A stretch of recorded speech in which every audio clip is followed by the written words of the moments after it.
kind of expanding on Dustin's question and kind of expanding on your answer, I guess discerning those good times is a strength that y'all have. And a lot of times we as college students, that's what we're here for, is kind of building upon our strengths and our talents and all of those things. So how has that helped y'all, being aware of your strengths and your talents and developing those further? How has that helped you? I don't have any weaknesses. I'm invincible, so this doesn't apply to me.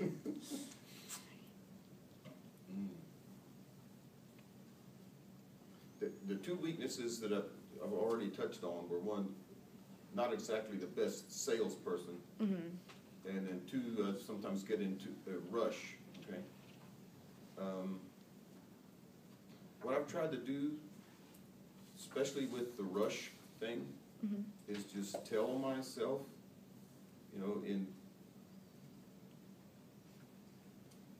really just shut up and sit back for a while, Today, I think I'm succeeding even in the face of today's onslaught of instant answers, and the desire to, do this, and the people who will just tell you, I need an answer right away. Well, I'm not going to give you one right away, Basically, try to slow down in the face of the onslaught of speed up. Everything around me is telling me to get faster, and I don't want to get faster, but sometimes you have to. That's what I've tried to temper. And then I've tried to tell myself that if I'm in a position of making a sale, which given my duties at the bank could be selling, hey, we really need another person to help us with all our compliance with regulation, being able to sell the need for that, and how important.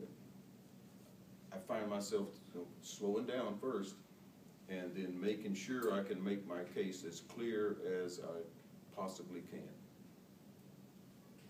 without having to say, well, it feels like, I used to get too much into, I feel like this will work,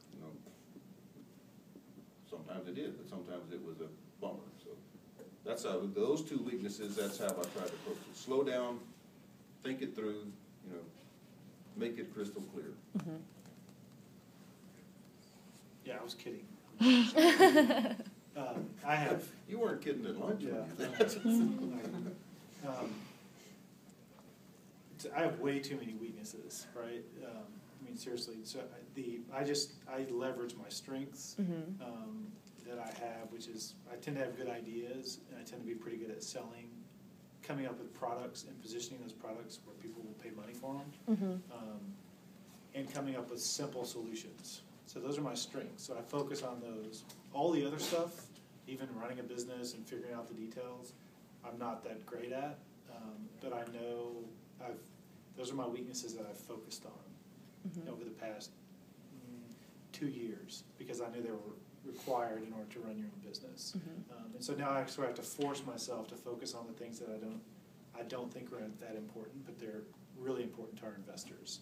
Like, I hate putting together board presentations every quarter, because there's so many details to it about how your financials are, and it's all numbers, right? And I don't like to put together reports on numbers, because I feel like I already know the answer. Why do I have to put together all of these charts to tell you what the end result is, which is we got this many customers, we were this profitable, here's where we think we're going to be next quarter. You have to put in everything in between. So that's very important for a business. And so those are the things that unfortunately aren't that interesting to me, but if you want to be able to hold that position, you have to do it.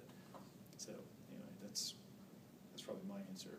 So anything outside of ideas and selling and marketing, I'm not very good at. I just have to focus on it in order to get the job done.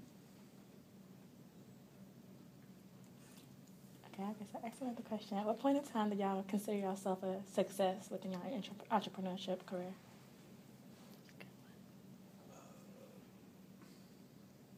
Gosh, I don't know. Definition of success? It's different for everybody. Hitting our number every quarter, I think. makes you feel, that's probably the biggest check mark I give myself, because they're pretty challenging goals. And so if you're hitting your number, then you're doing everything else right? So it's a good litmus test of, is everything else in order? If you hit your number, odds are if you've done that several quarters in a row, then you're doing a good job. So that's pretty rewarding to do that. I don't know if there's one particular moment that I would point out, other than getting the yes from our investors. There's a lot went into doing that, obviously, but that yes, we did it every quarter is a pretty good test for myself that I'm doing a good job. And that's the kind of position that I was in, say,